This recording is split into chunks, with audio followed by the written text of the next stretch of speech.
बात कर।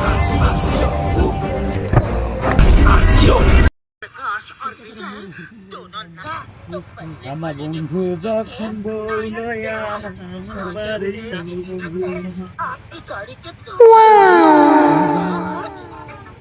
চান্দিয়া রে বেল সব সব তেল জুতা খান্দে ডাং দিলে পিছিলে গেল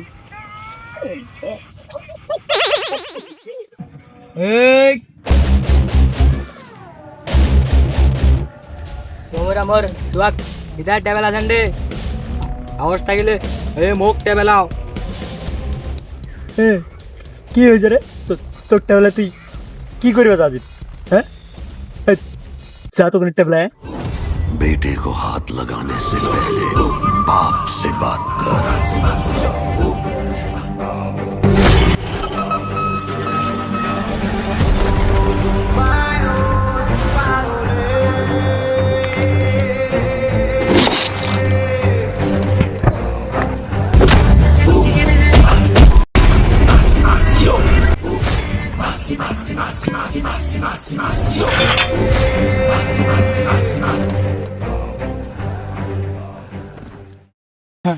আমার আর কোনোদিন কাহা করতে টেবিল বানি প্লিজ ক্ষমা করে দাও প্লিজ আমার ভুল হয়েছে, ক্ষমা করে দেন।